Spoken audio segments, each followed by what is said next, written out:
नमस्कार। मैं राकेश परमार।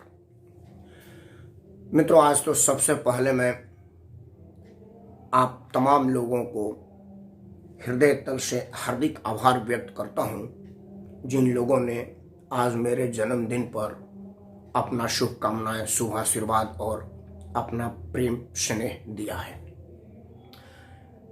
यहाँ पर मैं चर्चा करना चाहूँगा मेरे छोटे भाई कुंवर रघुवंश सिंह सेंगर,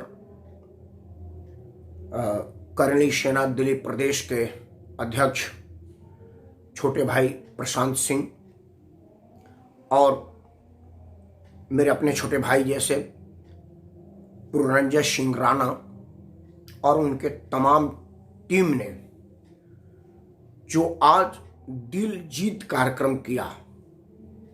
मैं उनके उस अगाध प्रेम, मेरे प्रति उनका सम्मान और मेरे जन्मदिन को जो उन्होंने अपना आशीर्वाद, अपना स्नेह और दिया, इन सब का मेरे पास शब्द नहीं है।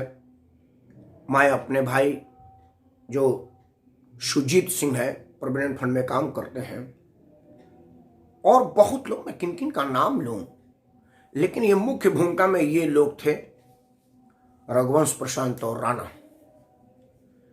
इन सब लोगों को मैं हृदय गति से, हृदय तल से हार्दिक आभार व्यक्त करता हूं। इन लोगों ने आज एक सरप्राइज गिफ्ट दिया मुझे, आज सरप्राइज पार्टी दी, मेरा मेक माई डे कर दिया। मेरे पास शब्द नहीं है भाइयों। ईश्वर आप लोगों के दामन में इतनी खुशियां भरे, जिस तरह से अनएक्सपेक्टेड मुझे आप लोगों का स्नेह मिला। मतलब आपका स्नेह का एक्सपेक्टेशन तो मुझे है, रहता है, अधिकार है, मैं उसकी बात नहीं कर रहा हूं। मैं कह रहा हूं कि जो आपने मेरे लिए अपना प्रेम, अपना आदर सरप्राइजली मेरे को प्रेजेंट किया, उसकी जितनी प्रशंसा की जाए, जितनी तारीफ की जाए, कम है, शब्दों में बयान नहीं किया जा सकता। रघुवंश सिंह सेंगर, प्रशांत सिंह, पुरंजय सिंह राणा, सुजीत भाई और तमाम वो टीम के लोग, उन सब को मैं एक बार पुनः अपने दिल के अंतःकरण से, गहराइयों से बहुत बहुत आशीर्वाद देता हूँ, बहुत बहुत शुभकामनाएं देता हूँ। जिस तरह से आपने मुझे आज खुश होने का एक मौका दिया, ईश्वर आपको कभी ये सोचने का मौका ना दे कि मुझे खुशी कहाँ मिलेगी। जहाँ देखेंगे खुशियाँ वहीं हैं। खुशियाँ आपके दामन में बिखरी रहे, आप समेटते समेटते थके, खुशियों की बौछार आप पर बनी रहे। एक बार पुनः आप सबके उस प्रेम को, उस आदर को, उस सम्मान को मैं दिल के गहराइयों से झुक करके हार्दिक अभिनंदन करता हूँ, आलिंगन करता हूँ, आपको शुभ आशीर्वाद और अपना सर्वोच्च स्नेह देता हूँ। ईश्वर आप पर अपना आशीर्वाद बनाए रखे। आप सबको बहुत बहुत धन्यवाद, हृदय तल से आपको बहुत बहुत आभार। मित्रों, आज का विषय मेरे जन्मदिन नहीं था। ये कोई बहुत महत्वपूर्ण चीज़ नहीं है। हर आदमी का एक दिन जन्मदिन होता है, ये कोई बड़ा इम्पोर्टेंट नहीं है। इम्पोर्टेंट इसलिए हो गया कि इन छोटे भाइयों ने जो मेरे लिए सरप्राइजिंग रखा। आदरणीय प्रेमनाथ द्विवेदी जी को मैं सादर प्रणाम बोलता हूँ। आपका आशीर्वाद, स्नेह बना रहे। आपको भी बहुत बहुत धन्यवाद, आपने मुझे अपना आशीर्वाद दिया। आज महत्वपूर्ण ये नहीं है कि मेरा जन्मदिन था और बच्चों ने मेरे लिए बड़ा सरप्राइजिंग गिफ्ट रखा।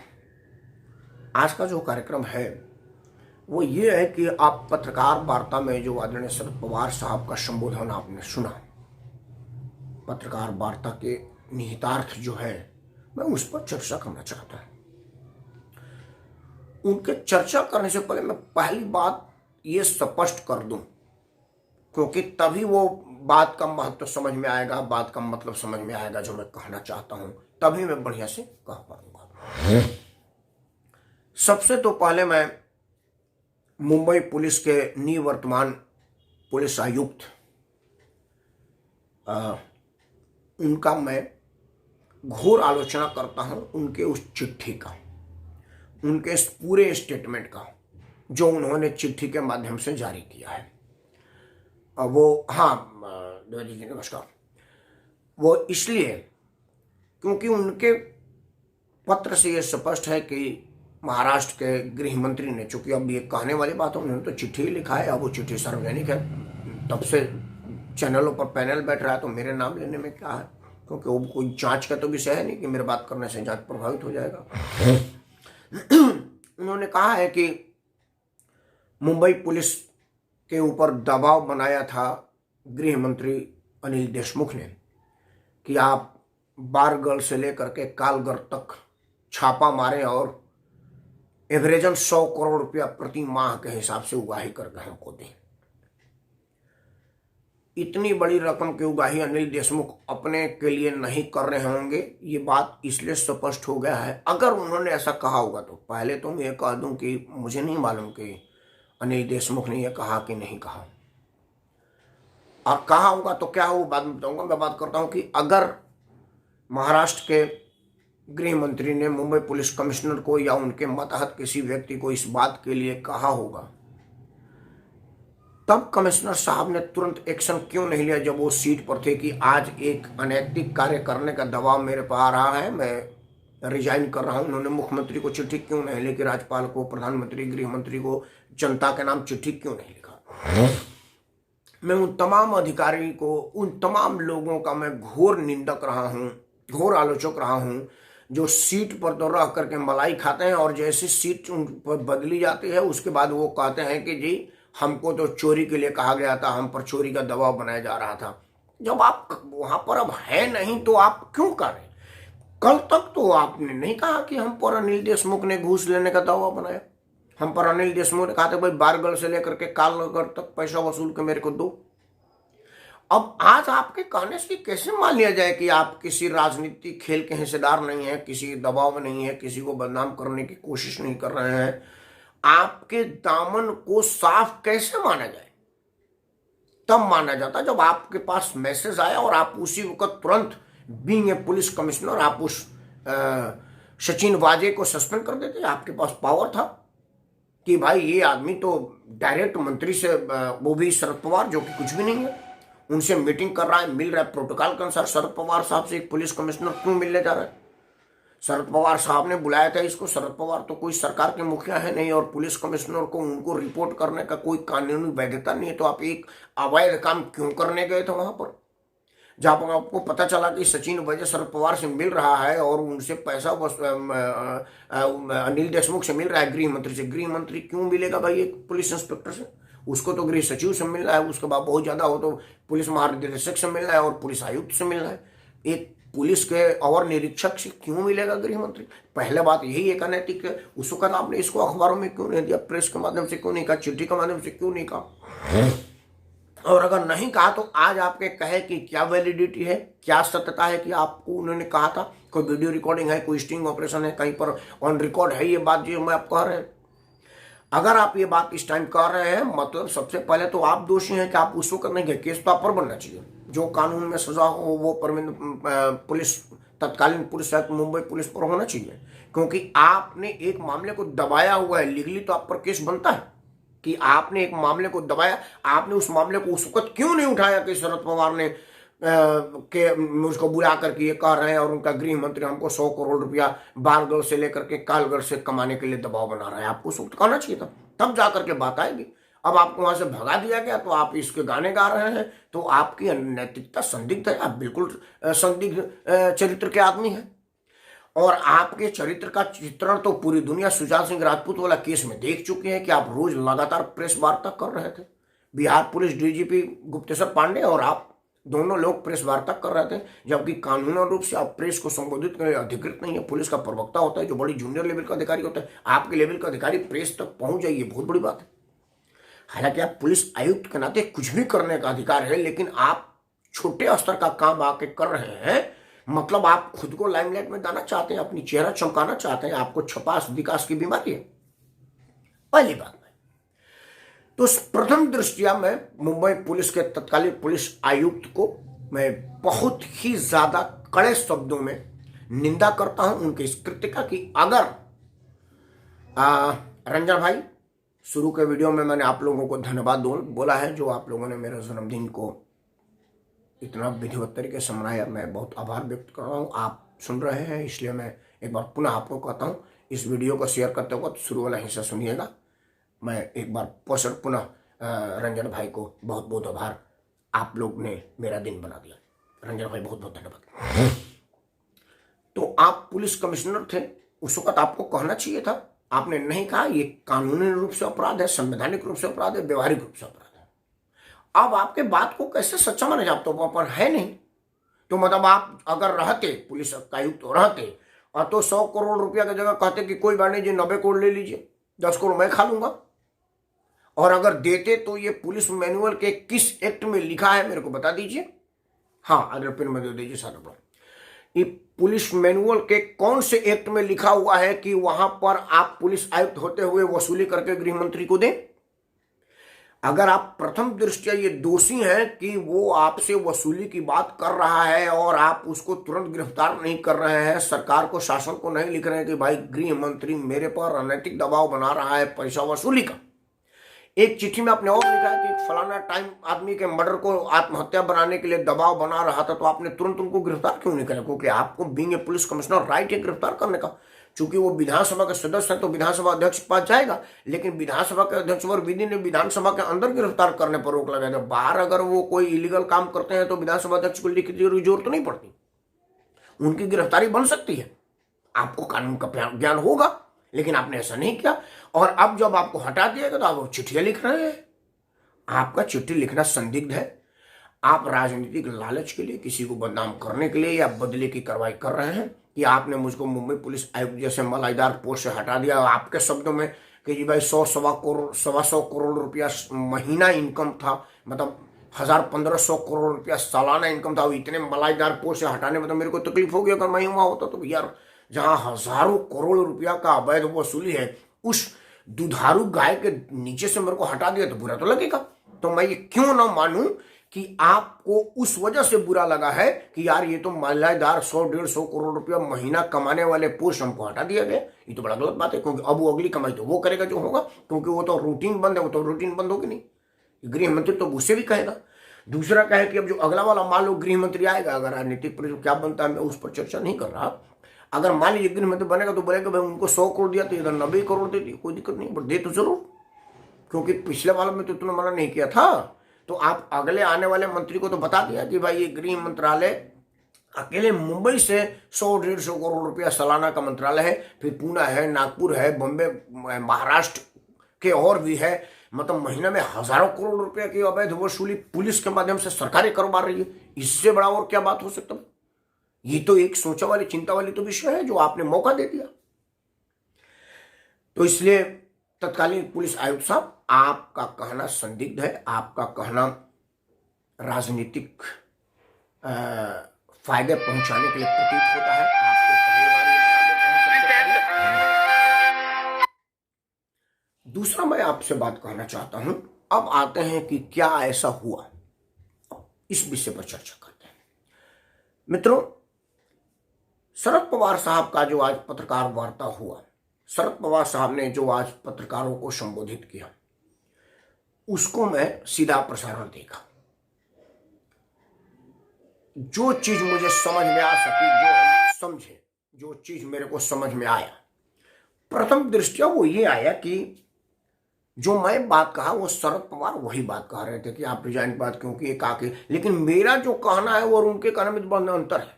मैं तो एक स्पष्ट बात स्वतंत्र नागरिक की हैसियत से कर रहा हूं कि ऐसा उन्होंने क्यों किया, लेकिन आप तो राजनीतिक पार्टी के संरक्षक हैं। हाँ ब्रिजेश भाई नमस्कार। आप तो उस पार्टी के सर्वेसर्वा है, आपकी सरकार है, और शिवसेना और एनसीपी ने आपको नेता मान लिया है। कांग्रेस ने सिर्फ मानना बाकी रह गया, फिर आप सर्वमान्य नेता यूपीए के हो जाएंगे। हालांकि अभी संदिग्ध है, वो कांग्रेस ने अभी आपको नेता नहीं माना है, लेकिन संजय राउत को अगर मान लिया जाए तो वो तो आपको यूपीए का राष्ट्रीय नेतृत्व देना चाहते हैं, जो सोनिया जी के पास हुआ करता था, वो स्पष्ट आपको देना चाहते हैं। तो आप पार्टी के प्रमुख होने के नाते आपकी जिम्मेवारी बनती है कि आप प्रेस में कहते कि जी ये बात तो बड़ा गंभीर है, मेरे ही पार्टी के, मेरे ही एक मंत्री को, जो कि मेरे कोटे से मंत्रालय में है, गृह मंत्रालय में है, उस पर इतना बड़ा इल्जाम है, इसकी मैं जांच कराऊंगा और तब तक मैं उसको पदमुक्त करता हूं, क्योंकि ये एक सबसे बड़ा बात है। मुझे नहीं मालूम, क्योंकि मैं आज बाहर था, दिन भर की घटनाक्रम में मैं समाचारों से वाकिफ बिल्कुल नहीं था।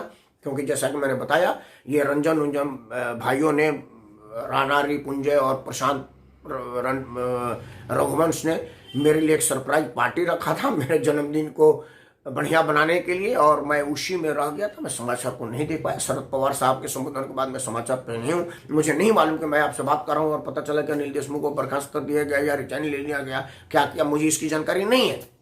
अगर रिजाइन ले भी गया हो, जिसकी मुझे जानकारी नहीं, मैं तब भी कह रहा हूं कि शरद पवार ने संबोधित किया।